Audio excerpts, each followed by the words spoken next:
Basically, I'll present two cases. I would not call it toughest, but something where looking at the pentacam, I would have to put my thinking cap on. So the first patient was a high-profile patient. He was a doctor's son and very keen on LASIK. He kept waiting for last 5 years till he turned 20 for LASIK. So if I had to look at his pentacam, 1 second, yeah. So this was his power. He was 20 years and -6 or 7 was his pherocylinder. So his front elevation back was perfect. Pachymetry, I was very happy, 568. Topography looked perfect. And it was little steeper cornea. Mean was 45, but still quite good. Now, this was a time when probably we started using the Belen then and there. So we do see a lot of these LO here and there, where generally we do a surface ablation, but this was quite an alarming DB. So if you look here, it's totally in red and it is 5.32 on the back surface. Pachymetry also said 2.75.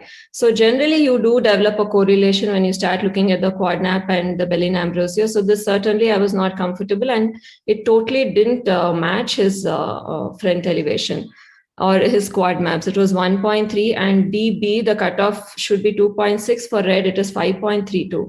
So certainly that was, I looked back and everything looked perfect. It was less than 15. There was slight increased difference from front and back, I could say, but this would surely not explain the Bellin-Ambrosio. And this was the only option for him was a corneal surgery because quite astonishingly, his anterior chambers was quite shallow. It was 2.32, which is quite rare in myopic of that. So that is when we thought there's something the software is not doing properly. So we did his white to white and it was quite a small white to white. It was 9.78. It was really not quite obvious on clinical examination. So we did a caliper and the Schleimflug. So that is when we realized that's when I actually started looking into how the Bellin-Ambrosio normative data was built in. And it's very simple. Now, all these are predictions. They look at standard deviation. So obviously a small cornea would never fit into their database. And no wonder it could be showing in red because this explanation had to be given being a doctor's family, why this is showing alarming red. So this was the reason, a small cornea was the reason why all the Bellin-Ambrosio parameters were showing wrong. So to keep it simple, small corneas jinx the entire, most of your analysis where it's based on presumption or normative data. So this would be a normal, say around 11 mm limbus to limbus. And in a small cornea, though it's very healthy, the entire thing is shrunk. So whenever you're looking at the 3.5 mm exclusion, everything gets erratic when you have a small cornea, as the thinnest to the thickest is quite rapid, like in a keratoconus eye. So here we had a good explanation of why this was red. And I think I was enough convinced to go ahead. We still did a surface ablation, but it's been 3 years and perfectly doing well. So what I learned from this case is whatever you have, I think it's very important to understand how your machine normative data or presumptions is staying, like 1SD, 2SD, and each patient is different. You'll never match the normative data. So I think once you have an explanation of that, we are more confident that it should be fine. And whatever is the best technology, I don't think we can take it blindly on face value. And unless we go back to the basics, it's very tough. So I think that is when I actually sat and looked into the entire way the Bellin-Ambrosio was calculating. The next case is again a interesting one. This was a person who had diagnosed to be keratoconus and came to us for a second opinion. So his refraction was -2, -1, and 6.9. So this is, he, I think, was carrying a TOMI TMS, which was quite a pathognomic keratoconus. So we repeated his pentacam here. He had not undergone that. So the front was looking okay. The back certainly suspicious, 20 plus. And there was a significant thinning, but it was a little superior. And there was a very irregular and an inferior steepening on the topography. So this is certainly not a normal cornea, but doesn't fit into an actual keratoconus looking at the pattern.